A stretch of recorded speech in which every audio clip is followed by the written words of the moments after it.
火影完结了这么多年，许多战斗至今都为人所津津乐道，这都要归功于出色的战斗设计，让观众在燃与爽之外，还有更多的想法和思考。其中就包括战斗双方不对等的情报和状况，让最后的胜负有了争议。这期视频就来复盘一下鸣人与佩恩一战，看看两边在极度不公平的环境下，让战斗如何再三反转的吧。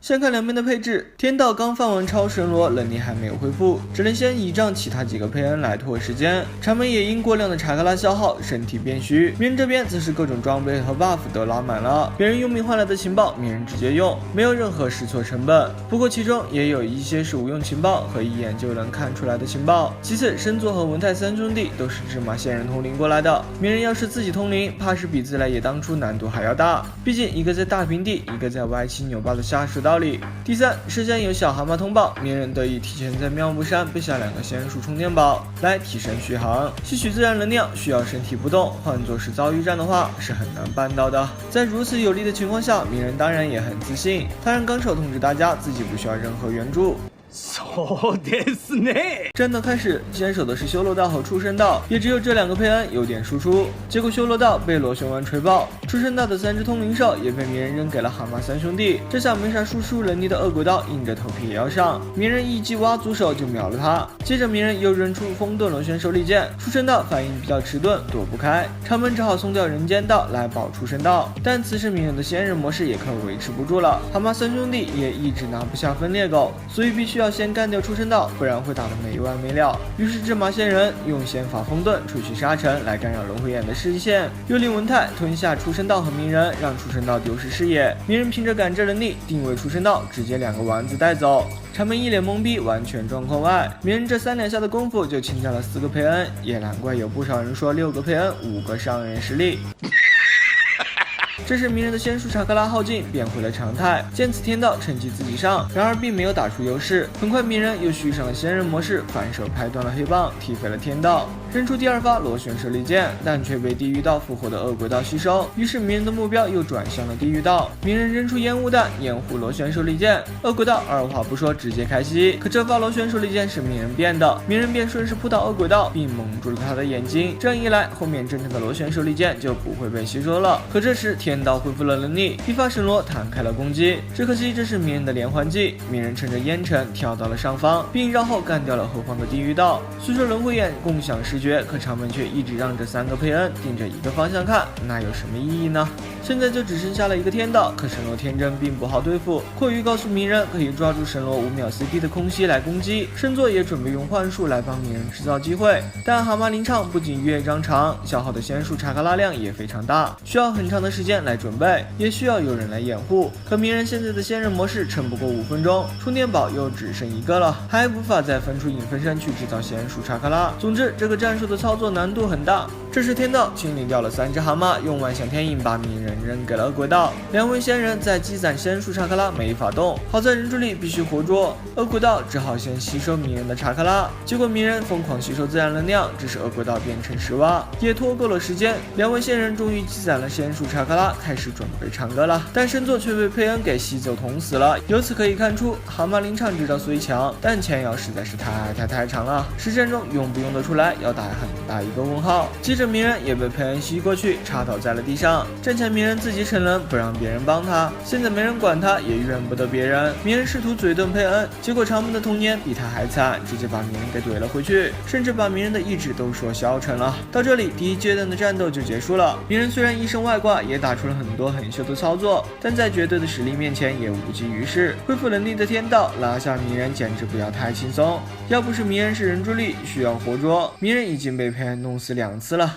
战斗来到第2阶段，雏田被插，鸣人包围。此时的神罗天真已经弹不开6位鸣人了，但鸣人蓄力的伪射域却被万象天影抓了的石头打断，原地爆炸。但6位的力量让长门不敢轻敌，于是天道引诱鸣人靠近长门，好放地爆天星。长门也顾不了自己的身体状况和小兰的劝阻，放出了这颗地爆天星，封印了6位鸣人。可很快，鸣人的尾巴便增加到8根，冲破了地爆天星。为了防止鸣人暴走，四代帮鸣人恢复了意识，鸣人也重新开启了仙人模式。这次天道提高了警惕，准备把鸣人先打个半死再说。但此时场门的状态非常糟糕，天道根本拼不过仙明，接着仙明故技重施，用烟雾弹和变身术准备来骗神罗 CD， 结果场门又上当了。不过好在还来得及躲避，但没想到的是，天道脚下的石头全是鸣人的影分身变的，天道又不得已放出神罗天真，鸣人靠着影分身撑住后，蓄力起螺旋丸准备突击。天道觉得鸣人5秒内应该冲不过来，就待在原地倒数神罗 CD， 结果影分身把鸣人甩了出去，鸣人赶在神罗冷却之前击中天道，反败为胜。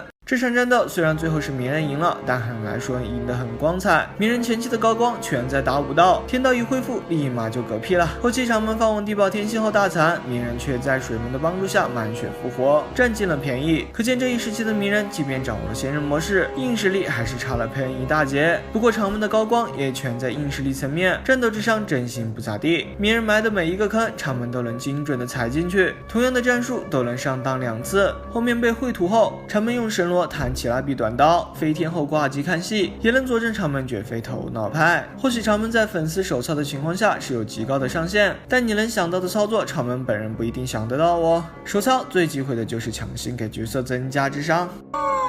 好了，本期视频就到这里了，点个关注，我们下期再见。火拳四战力很寻常，可近些年竟开始流行自己撕自己了。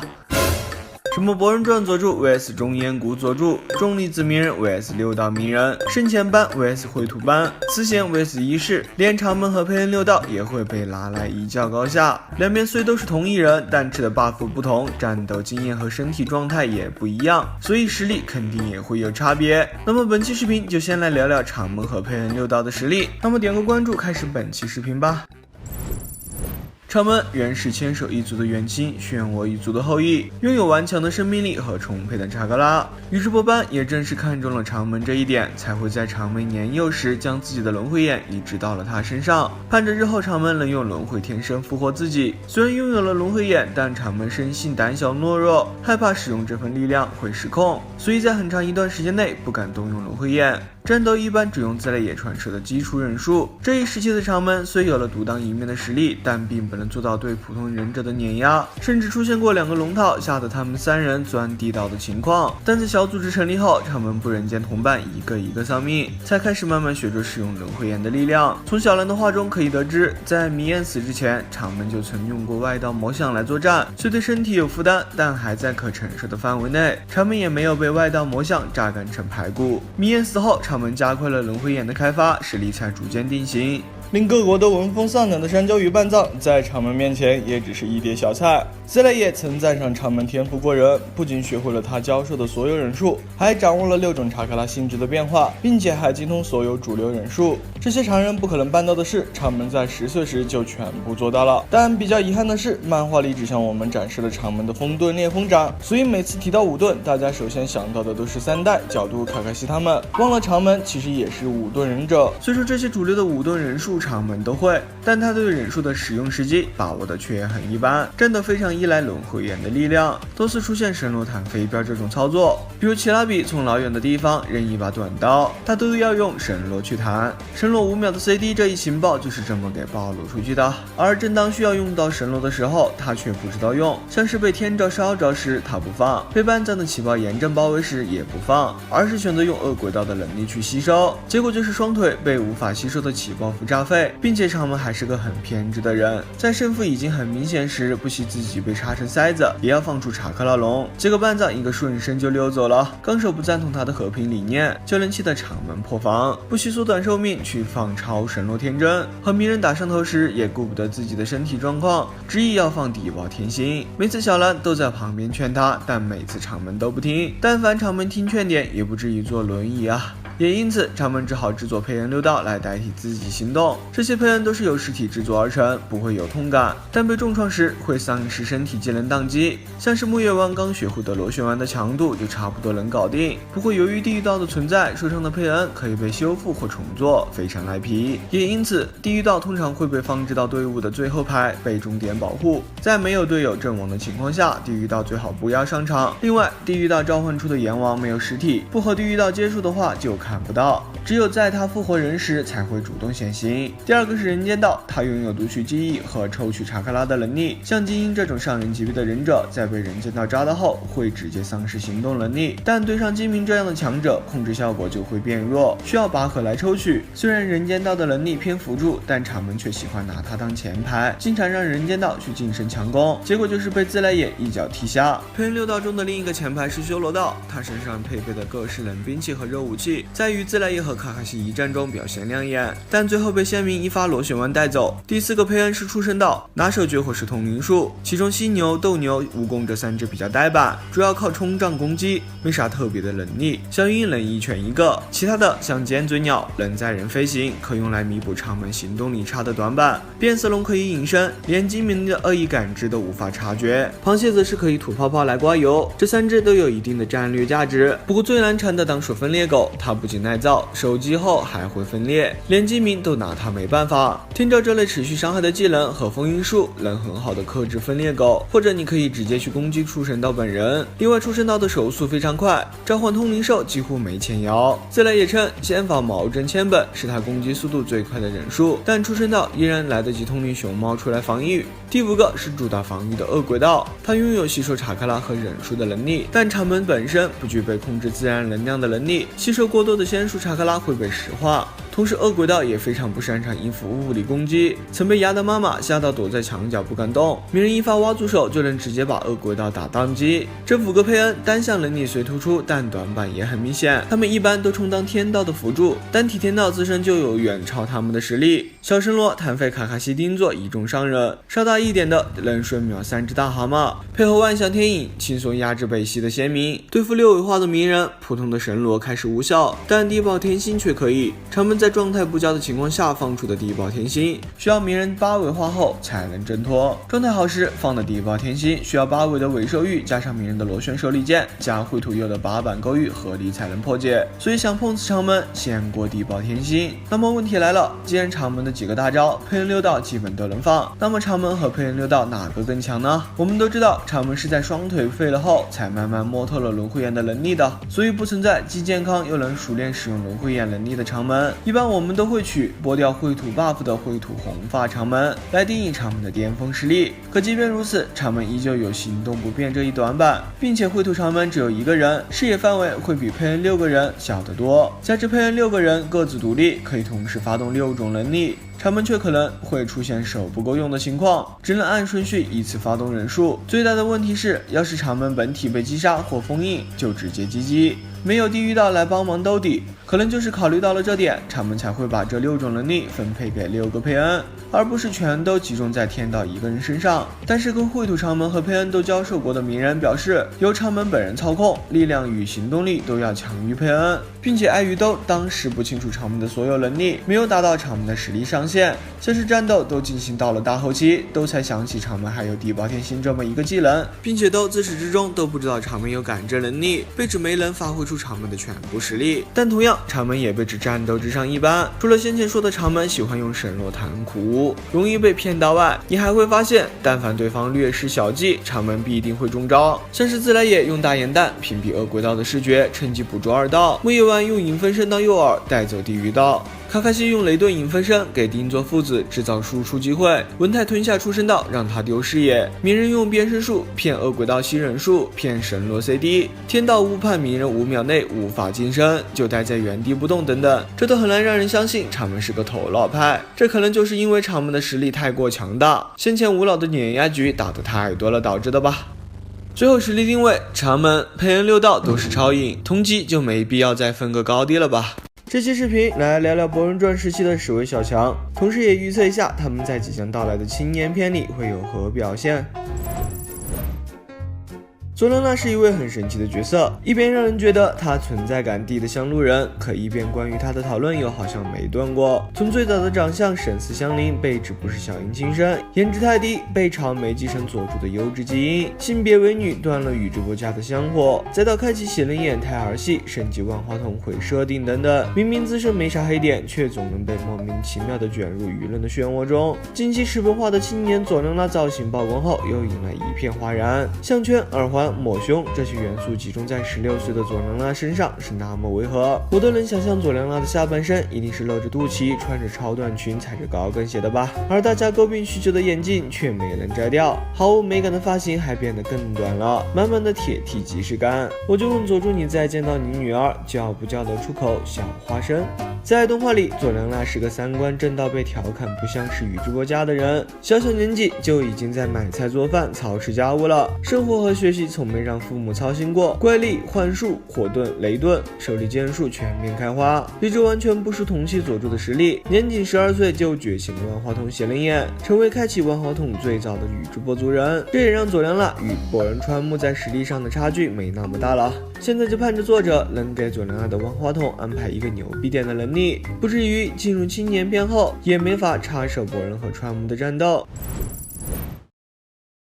4月是大蛇丸结合多种优良基因制造出来的人造人，大蛇丸也将它视为己出，格外疼爱。在一次仙人化的实验中，4月所展现出来的自主人格让大蛇丸感受到了他身上的无限可能，于是将他送往了木叶村生活。初到木叶的4月不懂人情世故，笑容也像当初的佐井那般机械，似乎只有波人的事才能让他提气干劲。不过到了新年篇里，他要是再这么黏着川木，怕是会招来反感吧。隐隐约约觉得4月对川木的感情会在川木一次次的反感中破碎，从而成为他摆脱全人影响的契机。实力方面，4月除了风遁、雷遁，还自带潜影射手、软体改造、蛇毒、细胞培育这些蛇系能力，这也让他成为同期中的佼佼者。开启仙人模式后，单刷上忍之奶也不成问题，但目前4月仙人模式的能力表现过于单一，有待在第2部里进一步开发。大家对他的讨论也基本都围绕着仙人模式展开，除此之外，社区讨论度就几乎没有了。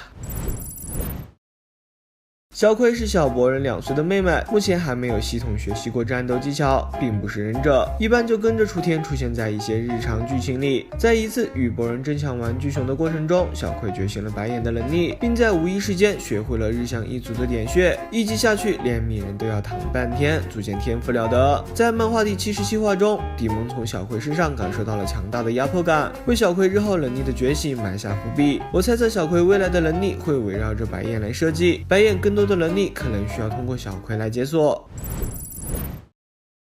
作为鹿丸和手举的孩子，鹿台不仅继承了父母的高智商，颜值也得到了改善。虽然真麻烦的口头禅依旧不离口，但他学习却很上进，自小就在练习风遁和家族秘术。中忍考试过后，鹿台虽成了同期小强中的第1位中忍，但家里的长老却还是嫌他进步太慢，担心赖良家后继无望，于是便打点了关系，叫鹿台去考公，好抱大名的大腿。鹿台在一番挣扎后，毅然决定继续当忍者，并表示当忍者一样能出人头地，为家族争光。朱丽蝶3人在动画和漫画里的待遇相差非常大，动画里3人捆绑在一起出镜率非常高，加之鹿台的声优小野贤章比较大牌，因而得到了动画的强推。但在漫画里，朱露蝶却一直游离在主线之外，偶尔的出现也只是打打酱油，加之他们每次战斗都是那老三样，实在没啥看头。但愿进入青年篇后能设计几个新人数给他们，让他们能稍微发挥点作用吧。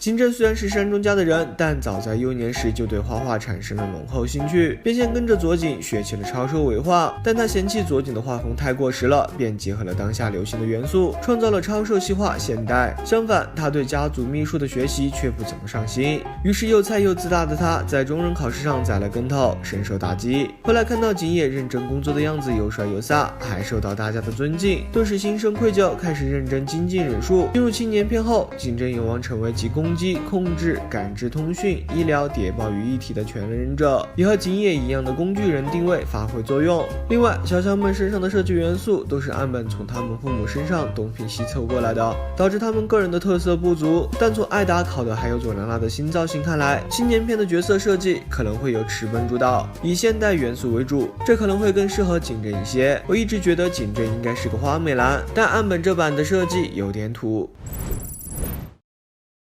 蝶蝶是个非常自信、随性又颜控的小女生，平时就爱刷刷剧、追追星、打卡一下网红餐厅。但在她多姿多彩的生活之外，忍术修行也没落下。早在忍者学校时期，蝶蝶就表现出了远超父亲丁次的胆识。面对实力远在自己之上的宇智波信，也丝毫不怯场，上来就开干。部分背花术、超背花术、蝶花之术，这些秋道一族的高等秘术，蝶蝶也已全部学会。从忍者大图鉴给出的资料来推测，青年篇的蝶蝶应该会将体术与雷顿结合，走上和雷影一样暴力输出的人体术路线。此外，蝶蝶也是岸本很喜爱的一个角色，岸本曾亲自执笔为蝶蝶写了一部小短片。虽然剧里极力想表现蝶蝶瘦下来后是个美女，但这发型、这衣服怎么看都跟美丽和时尚不沾边啊。以往岸本设计的服装一直都是要现代不现代，要复古不复古的，放其他角色身上是很不错，但就蝶蝶的造型来说，和她的人设真就不搭。我觉得蝶蝶和景正都更适合池本的设计风格。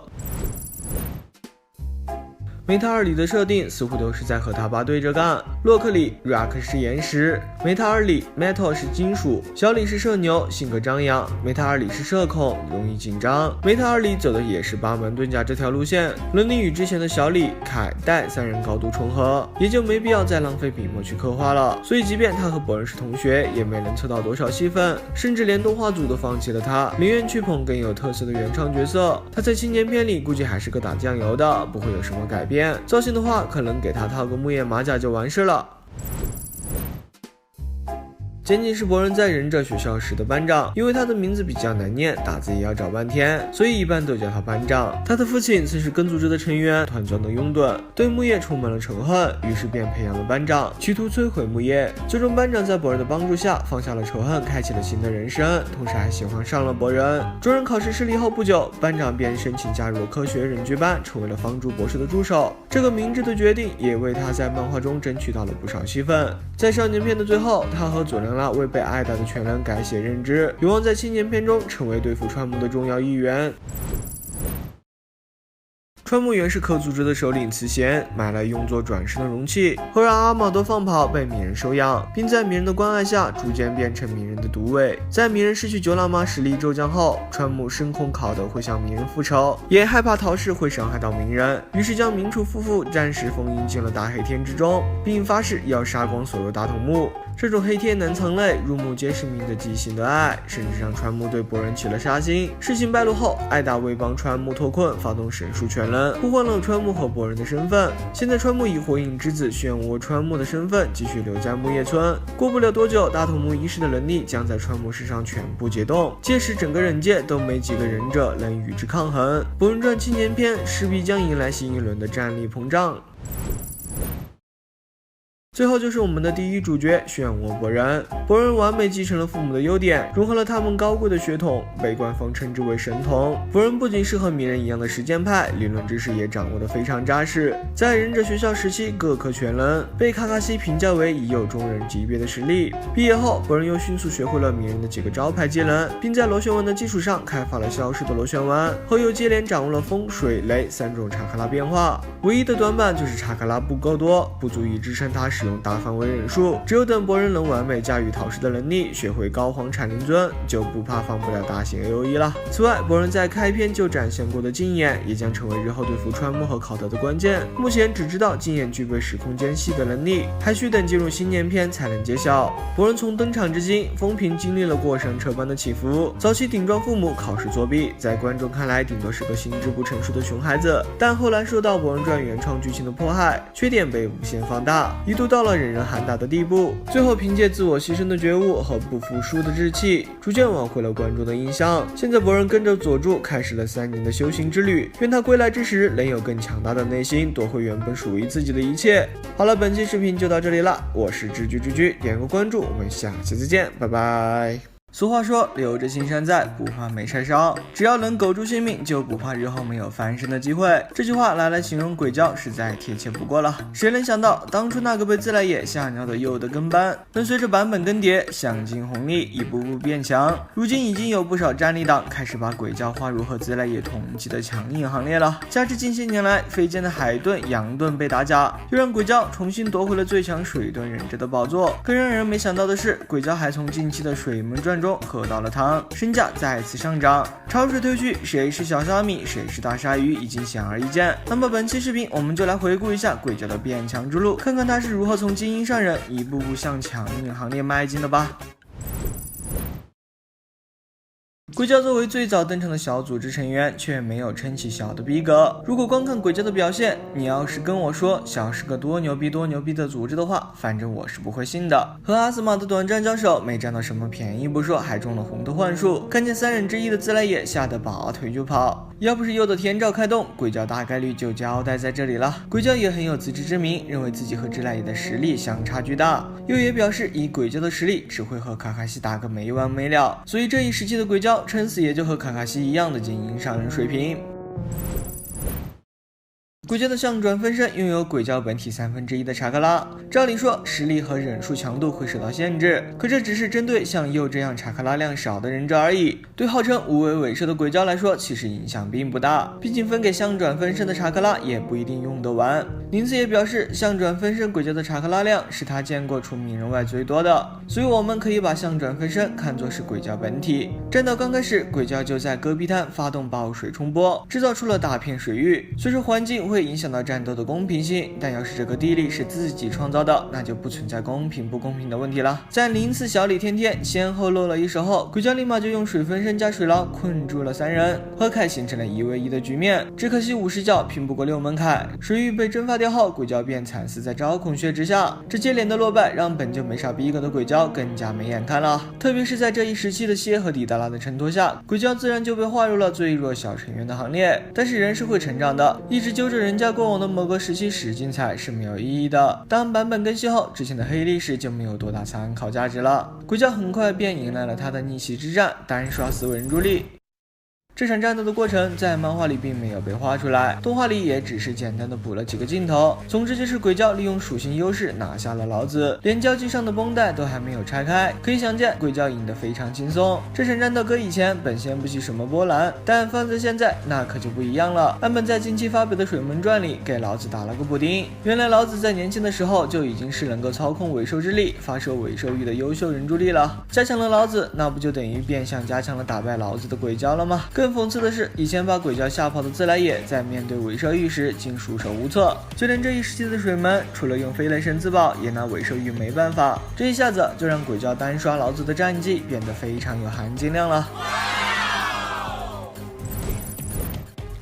这一战，奇拉比被小金老师和大浣熊拖累，让鬼叫捡了个漏是不假。可鬼叫表现得很好也是真，属于大大超出观众预期的程度。不仅识破了奇拉比和小金的包夹战术，还将计就计在水中诱捕到了奇拉比。之前给人力打专飞印象的鬼叫，头脑劲也还不错。另外脚击的能力在完全解放后，更是让鬼叫如虎添翼，被认为一把交击顶了鬼叫一半的实力。虽然早在少年片里，鬼叫就展示过交击吸收查克拉的能力，可没想到吸收效率竟这么低，3连下间就把奇拉比和8尾的查克拉吸得没剩多少了，并且交击还能给鬼叫回血疗伤和鬼叫合体，这些新能力的解锁让大家逐渐认可了鬼叫的实力。本以为失去交击的鬼叫会从鲨鱼变回咸鱼，可岸本又赏了几个新技能给鬼叫，没了交击帮忙吸收查克拉，那就自己吸。50角拼不过招孔雀，那就上千10角。压箱底的大招大胶弹之术更是对波神器，除了附加的吸收查克拉获得增幅效果外，术本身的范围和冲击力也不小，能抵消气门咒符的部分伤害，保住性命。在大层的状态下吃了凯一拳，还能继续挣脱木盾的控制，可见鬼叫也肉得不得了，他基本能保证每次出场都能获得新的能力。上面说了鬼叫那么多强势之处，那鬼叫到底有没有强硬级别的实力呢？我觉得还差了那么一口气。看看雷影和奇拉比在火圈的风评都差成什么样了，可他们对上鬼叫依然有秒杀的能力。鬼叫速度一般，接应也慢，雷影开个雷凯冲过去，能直接爆鬼叫的头，速度快到让鬼叫的技能都放不出来。状态2的奇拉比一发雷力热刀，能将鬼叫开膛破肚。这里也是搞笑，小金叫奇拉比赶快补刀，结果奇拉比不知哪根筋不对，硬是能在原地不动，才给了鬼叫回血的机会。另外，鬼叫的幻术抗性也很差，中了红的幻术，靠自己几乎没法挣脱。跟2代土影、2代水影这些大家比较公认的强硬比起来，短板明显，弱点致命。只能说鬼叫因为蓝多又能吸蓝这几项能力，优势场合非常多，遇到相信好的对手，很容易做到对上级的碾压。但综合实力距离强硬还差一口气，大家觉得呢？好了，本期视频就到这里了，点个关注，我们下期再见，拜拜。